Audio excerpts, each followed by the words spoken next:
दोस्तों एक बार फिर से आप सभी का स्वागत है आपके अपने YouTube चैनल पर।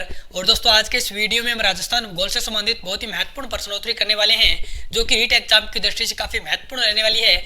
और दोस्तों इस क्लास के अंतर्गत हम राजस्थान भूगोल से इतने खतरनाक क्वेश्चन लेकर आए हैं, जो दोस्तों क्वेश्चन एग्जाम की दृष्टि से सारे क्वेश्चन इंपॉर्टेंट रहने वाले हैं। तो दोस्तों बिना किसी देरी के आज की शानदार क्लास की शुरुआत करते हैं।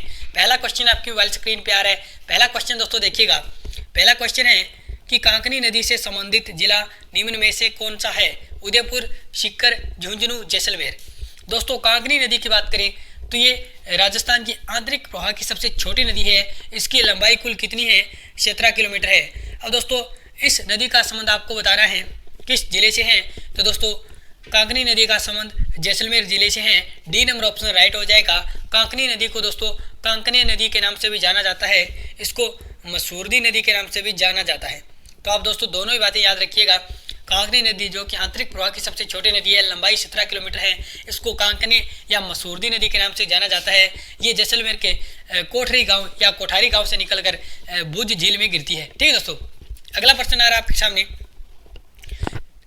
अगला प्रश्न देखिएगा कि राजस्थान के निम्नलिखित जिलों को पूर्व से पश्चिम की ओर सही क्रम में व्यवस्थित करें। यहाँ पे दोस्तों कुछ जिले दिए गए, आपको 4 जिले हैं, धौलपुर, जयपुर, नागौर, बीकानेर, और आपको इनको पूर्व से पश्चिम की ओर व्यवस्थित करना है। और यहाँ पे कूट दिए गए हैं और इन कूटों में से आपको सही कूट का चयन करना है। ठीक है, तो अगर हम बात करें पूर्व में, सबसे पहले हमें पूर्व, उसके बाद में फिर से यानी पूर्व से पश्चिम की ओर जाना है हमें, यानी पूर्व से पश्चिम की ओर जाना है। तो सबसे पहले धौलपुर आएगा, उसके बाद में जयपुर आएगा, उसके बाद में नागौर आएगा और उसके बाद में बीकानेर। तो हमारा राइट आंसर हो जाएगा ए नंबर ऑप्शन, यानी सारे सीक्वेंस में आएंगे 1 2 3 4। तो यहाँ पे ए नंबर ऑप्शन हमारा राइट हो जाएगा। और दोस्तों आपको क्वेश्चन कैसे लग रहे हैं आप कमेंट बॉक्स में जरूर बताइएगा।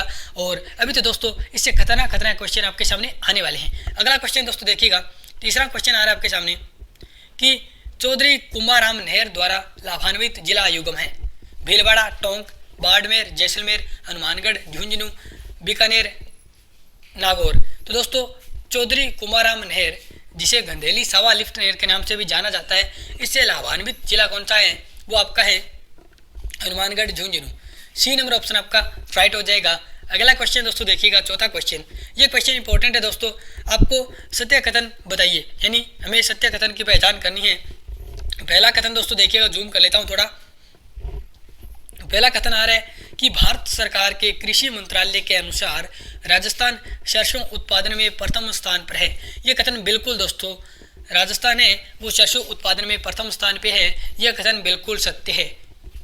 अगला देखिए दोस्तों कि राज्य में मूंगफली उत्पादन में प्रथम स्थान बीकानेर जिले का है, यह कथन भी बिल्कुल सत्य है। ठीक है दोस्तों, अगला देखिएगा कि खुशबूदार मेथी उत्पादन के लिए अलवर प्रसिद्ध है। तो दोस्तों ये कथन गलत है, क्योंकि खुशबूदार मेथी के लिए आपका नागौर प्रसिद्ध है, न कि अलवर। यहाँ पे ये कथन गलत हो गया। उसके बाद में चौथे कथन की बात करें कि राजस्थान का अन्न का कटोरा धौलपुर को कहा जाता है, यह कथन भी गलत है। यानी राजस्थान का जो अन्न का कटोरा है वो धौलपुर को नहीं कहा जाता, बल्कि श्री गंगानगर को कहा जाता है। तो यहाँ पे यानी हमारे राइट आंसर कौन से होंगे? पहला सही है, दूसरा सही है, तीसरा और चौथा गलत है। तो यहाँ पे कूट दिए गए हैं, हमें सही कूट का चयन करना है। तो हमारा ए नंबर ऑप्शन जो है वो राइट हो जाएगा, यानी केवल 1 और 2 सही है, 3 और 4 है वो गलत है। ठीक है दोस्तों, यहाँ पे हमारा ए नंबर ऑप्शन राइट हो जाएगा। अगला क्वेश्चन दोस्तों आपके सामने आ रहा है कि पश्चिमी राजस्थान में बहुतायत से उत्पादित औषधीय फसल इस भूगोल का स्थानीय नाम क्या है? इंपॉर्टेंट क्वेश्चन है दोस्तों। यहाँ पे स्थानीय नाम आपको बताना है इस भूगोल का, जो कि पश्चिमी राजस्थान में बहुतायत उत्पादित किया जाता है औषधीय फसल है। ठीक है, तो यहाँ पे उपनाम आपको बताना है। घोड़ा जीरा इसे कहा जाता है, या लीलोण कहा जाता है, या धमासा कहा जाता है, या कांगड़ी कहा जाता है। तो यहाँ पे दोस्तों याद रखिएगा, जो इस भूगोल है उसका पश्चिमी राजस्थान में स्थानीय नाम है घोड़ा जीरा। ए नंबर ऑप्शन आपका राइट हो जाएगा। अगला क्वेश्चन दोस्तों देखिएगा। अगला क्वेश्चन आ रहा है, और ये क्वेश्चन दोस्तों हाल ही में लैब असिस्टेंट के एग्जाम में आया था कि राष्ट्रीय सरसों अनुसंधान केंद्र कहाँ पे है? तो ये कहाँ पे आपका सेवर भरतपुर में है। तो दोस्तों अब मैंने क्वेश्चन है कुछ थोड़ा डीपली बनाया कि जो राष्ट्रीय सरसों अनुसंधान केंद्र सेवर भरतपुर में है, ये कब स्थापित किया गया? तो यहाँ पे ऑप्शन आपके सामने है 20 अक्टूबर 1993 को, 1 अक्टूबर 1994 को, 26 जनवरी 1993 को या 15 अगस्त 1993 को। तो दोस्तों याद रखिएगा, राष्ट्रीय सर्चों अनुसंधान केंद्र जो कि सेवर भरतपुर में है, ये आपका कब स्थापित किया गया था? 20 अक्टूबर 1993 को। ए नंबर ऑप्शन इसका राइट हो जाएगा। नेक्स्ट क्वेश्चन की ओर चलते हैं दोस्तों। 7वां क्वेश्चन आ रहा है कि अरावली पर्वतमाला का सर्वाधिक महत्व किस कारण है? उत्तर पश्चिम में फैले विशाल थार के मरुस्थल को दक्षिण पूर्व की ओर बढ़ने से रोकना, वर्षा में सहायता करना, उपयोगी वनस्पतियां प्रदान करना, राजस्थान को 2 भागों में बांटना। तो यहाँ पे दोस्तों महत्व की बात हो रही है, तो सर्वाधिक महत्व है कि ये उत्तर पश्चिम में फैले विशाल थार के मरुस्थल को दक्षिण पूर्व की ओर बढ़ने से रोकती है। ठीक है अरावली। तो यहाँ पे ए नंबर ऑप्शन आपका राइट हो जाएगा। ठीक है दोस्तों, अगला क्वेश्चन आ रहा है आपके सामने 8वां क्वेश्चन कि कौन सा युगम सुमेलित नहीं है? यानी 3 युगम है वो सुमेलित है, जबकि एक युगम ऐसा है जो कि असुमेलित है। ठीक दोस्तों, तो यहाँ पे बात करें 56 की पहाड़ियाँ, बिल्कुल दोस्तों बाड़मेर जिले में है। ए नंबर ऑप्शन आपका राइट हो जाएगा, सुमेलित है। त्रिकूट पर्वत बिल्कुल जैसलमेर में है। अगला देखिए आडावाला पर्वत बूंदी में है, यानी मालखेत की पहाड़ियाँ जालौर में नहीं है, ये मालखेत की पहाड़ियाँ सीकर में है। ठीक है, तो यहाँ पे हमारा डी नंबर ऑप्शन आपका राइट हो जाएगा। और यहाँ पे दोस्तों आडावाला पर्वत याद रखिएगा, इंपॉर्टेंट क्वेश्चन बनता है एग्जाम की दृष्टि से। आडावाला पर्वत आपका बूंदी जिले में स्थित है। ठीक दोस्तों, अगला क्वेश्चन दोस्तों देखिएगा, इसका राइट आंसर हो जाएगा डी नंबर ऑप्शन, क्योंकि मालखेत की पहाड़ियाँ जालौर में नहीं है बल्कि सीकर में है, यानी ये आपका युग्म है वो सुमेलित नहीं है। अगला क्वेश्चन दोस्तों 9वां क्वेश्चन आ रहा है कि निम्न में से कौन सा युग्म सही सुमेलित नहीं है? यहाँ पे सही सुमेलित नहीं है, ऊपर वाले जैसा ही क्वेश्चन है। यहाँ पे आपको बताना है गोचनी या बेजड़, गेहूं जो चने का मिश्रण, यानी जब गेहूं जो चने का मिश्रण होता है उसको हम गोचनी या बेचड़ कहते हैं। बिल्कुल दोस्तों, बिल्कुल कथन सत्य है। अगला देखिए बढ़िया, बढ़िया यानी कपास का स्थानीय भाषा में नाम है, यानी कपास को स्थानीय भाषा में बढ़िया कहा जाता है, ये कथन भी बिल्कुल सत्य है। अगर हम बात करें बिनोले की, तो यानी जो कपास या रुई होती है उसका शून्य उत्पाद होता है वो हमारा क्या कहलाता है? बिनोला। तो हमारा डी नंबर ऑप्शन बिल्कुल क्या है? असुमेलित हो जाएगा ऑटोमेटिकली, क्योंकि 3 हमारे सत्य हैं। तो चौथा क्या है? असुमेलित है। ठीक है, यहाँ पे भूमूलिया अंदर सहित वर्षा, तो यहाँ पे दोस्तों भूमूलिया है जो कि एक लघु चक्रवात कह सकते हैं, न कि अंदर सहित वर्षा आती है। ठीक है, तो यहाँ पे डी नंबर ऑप्शन आपका राइट हो जाएगा।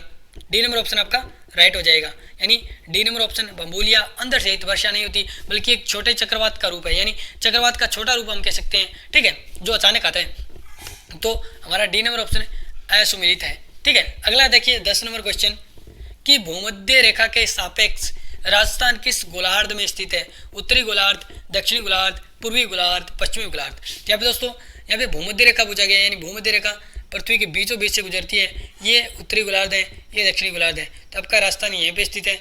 इसका मतलब भूमध्य रेखा के सापेक्ष आपका कहाँ पे है? ये उत्तरी गोलार्ध में। और देशांतर के सापेक्ष या ग्रीनविच रेखा या फिर प्रधान मध्याह्न रेखा के से आप सापेक्ष पूछा जाए तो ये आपका कौन से गोलार्ध में है? पूर्वी गोलार्ध में है। ठीक है दोस्तों, ग्लोब पर बात करें तो यहाँ पे दोस्तों सारी चीज़ें मैं लिख देता हूँ। ग्लोब पर बात करें तो उत्तरी पूर्वी गोलार्ध में है, जबकि बात करें भूमध्य रेखा के सापेक्ष तो ये उत्तरी गोलार्ध में है, जबकि बात करें जो देशांतर रेखा के सापेक्ष या ग्रीनविच रेखा के सापेक्ष तो ये आपका पूर्वी गोलार्ध में है। तीनों बातें आप याद रखिएगा।